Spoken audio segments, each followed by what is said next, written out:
Hey everybody! Before we start today's episode, I would like to remind you that I recently started a gaming review channel. You can find the link to that channel in the description down below. It is labeled Konoha Reviews.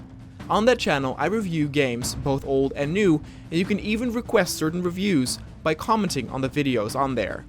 Please check it out, and if you like what you see, please consider subscribing and supporting me on that channel. Thanks, and enjoy the rest of the episode. The world, as it stood now, was still whole, but it had started to show cracks in the dam here and there.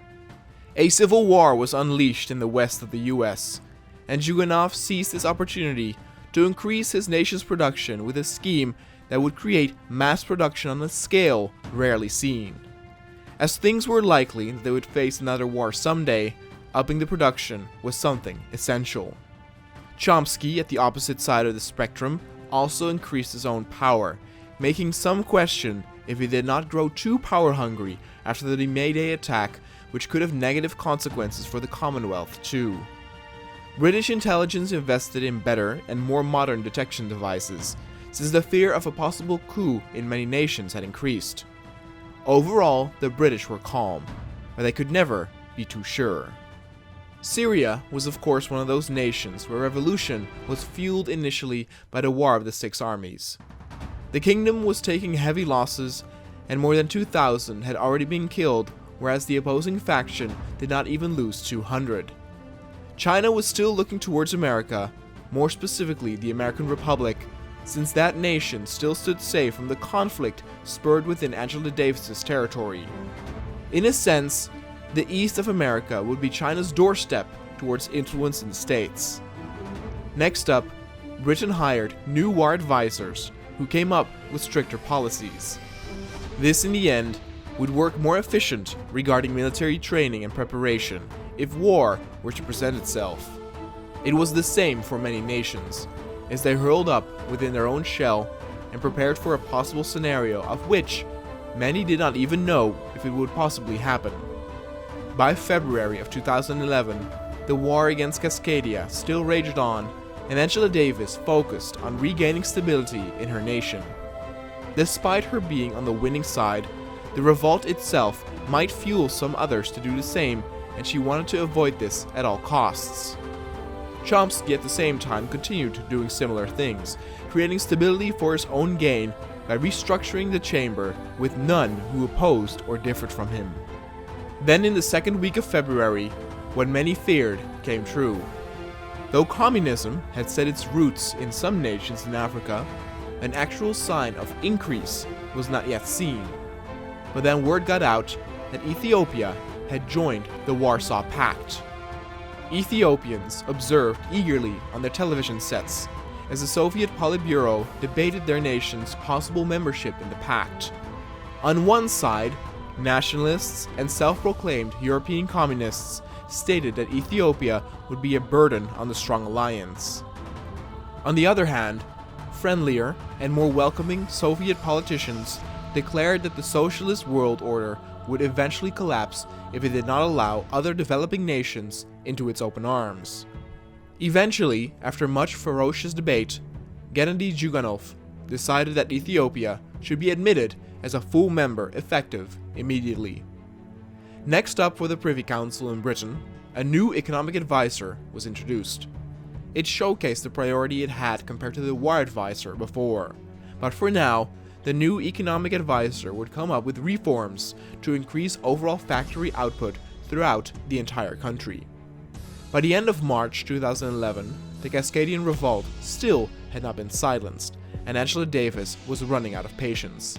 She wanted the rebellion crushed immediately, as the longer it lasted, the more vulnerable she felt from attacks on other sides.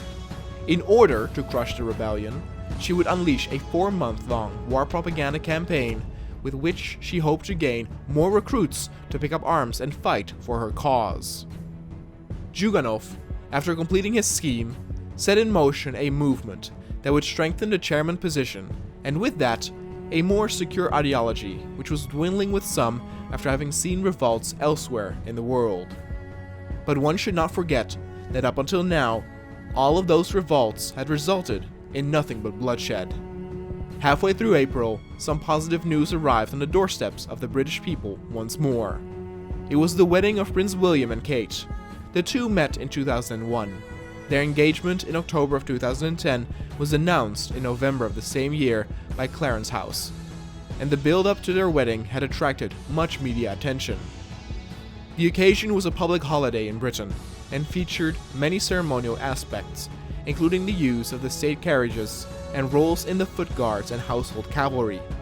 Events were held around the nation to mark the wedding, with organizations and hotels holding events. Over 5,000 street parties were held throughout Britain, and 1 million people lined the route between Westminster Abbey and Buckingham Palace. The ceremony was viewed by tens of millions more around the world, including 72 million live streams. In Britain, television audiences peaked at 26.3 million. Having a people focus on one and the same thing would bring coherence to a nation, and this of course had to be exploited. The new economic advisor saw opportunity for more welfare, as the overall positivity spread throughout the UK had people buying and producing more consumer goods. At the end of April, the Cascadian revolution still had not been silenced, much to Angela Davis's dismay. In fact, as of late, they were winning some territory, and whispers were going around that they were turning the tide. Despite being limited to a smaller landmass, the Cascadian revolutionaries fought like lions. They managed to kill more than 30,000 of Davis's UAPR, whereas they suffered 4 times less casualties. By May of 2011, it also was revealed that the Queen had become the second longest reigning monarch, now of course with absolute power in hands. Unmarked by any official commemorations, the reign of Queen Elizabeth II had become the second longest in British history, overtaking that of George III. Since ascending the throne on the death of her father, George VI, on February 6, 1952, the Queen had reigned for a total of. The fact that it seemed like no negative news could harm the UK for the past year became apparent to the world, and also to China. Delegates were sent in to strengthen bonds between Britain and China, which was extraordinary seeing as China was communist, yet did not affiliate itself with Moscow. By now, China's own agenda of befriending nations other than the Soviet Union had also reached Zhuganov, and in return, he came up with a 5-year plan to secure his nation for the time to come. He needed a strong base if a new conflict would present itself in due time. Rumsfeld, on the other hand, in this American Republic, was doing something far more grave, yet something that went by over many people's heads. He had writers rewrite textbooks in schools and in his entire nation.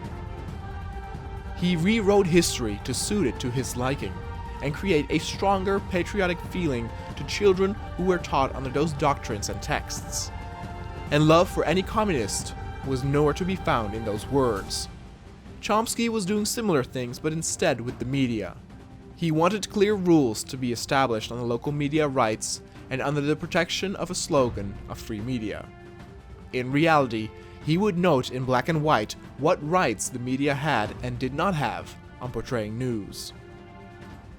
Despite positivity surrounding the UK for now, the coup made by the Queen disturbed a lot of inhabitants in foreign countries. In fact, much of the international community, mostly communists of course, had looked at Britain with disgust. They viewed the UK as lesser because of the Queen's absolute rule. With a new foreign representative, however, things might change. Though China was shifting its eyes away from Moscow, India, on the other hand, had set its gaze towards it. India was an ever-growing nation, but lacked money to really invest in its growth. Rajiv Gandhi's government came up with the idea to approach the Soviet Union for a loan. What repercussions this would have for their ideology was not yet known. By the end of May 2011, the world had currently 2 conflicts raging on.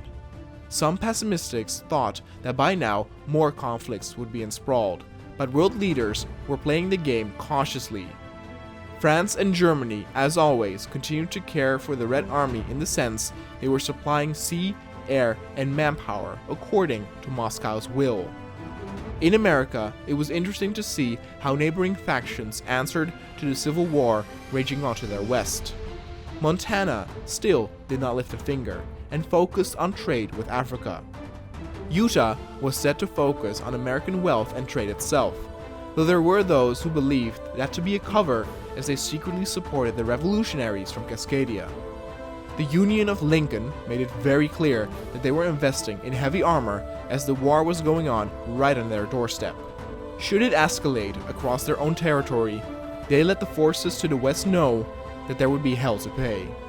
But little did they know that a new conflict was about to be unleashed within America, and not in the west, but in the east.